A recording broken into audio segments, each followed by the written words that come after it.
హా గ్రేటర్ హైదరాబాద్ ఎన్నికలకు సై. మీరు డైల్ చేసిన నెంబరు ప్రస్తుతం 2020 డిసెంబర్ 1న ఎన్నిక. ఫిబ్రవరి 2021లో ఏర్పడ్డ పాలక వర్గం సై అంటున్న పొలిటికల్ పార్టీలు. ముఖ్యమంత్రి వ్యూహంపై సర్వత్రా ఉత్కంఠ. 2 నెలల్లో జిహెచ్ఎంసీ ఎన్నికలు అంటున్న బీఆర్ఎస్. ఇప్పటికే పంచాయతీ ఎన్నికల నగారం మోగించిన సర్కారు.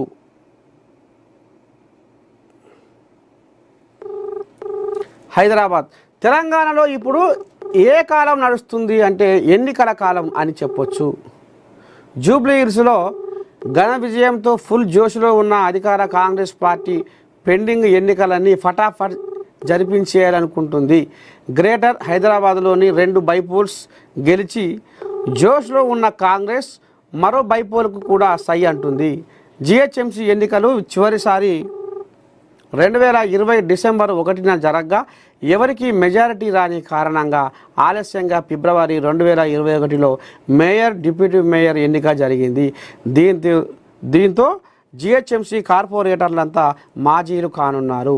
ఇక్కడ ఎన్నికల నిర్వహణకు రాజకీయ పార్టీలు సై అంటున్నాయి. హైదరాబాదుపై సీఎం రేవంత్ రెడ్డికి ప్రత్యేక విజన్ ఉండగా జిహెచ్ఎంసీ ఎన్నికలు ఏ క్షణమైనా రావచ్చు.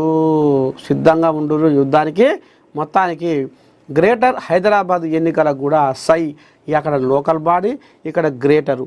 మొత్తానికి మోతమోగనున్నాయి. ఏ క్షణమైనా జిహెచ్ఎంసీ ఎన్నికలు కూడా రావచ్చు అనేది కథ నడుస్తుంది.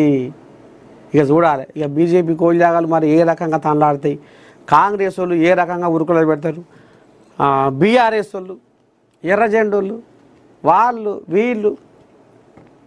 మొత్తానికి ఇక అటు కంటోన్మెంట్ మా ఖాతాలనే పడ్డది, జూబ్లీ హిల్స్ మా ఖాతాలనే పడ్డది. రాబోయేది కూడా మా గాలే వీస్తుంది అనేది కాంగ్రెస్ కోల్యాగాలు. లేదు మన తప్పేందో తెలుసుకోవాలి. తప్పు ఎక్కడ జరిగింది, ఏడ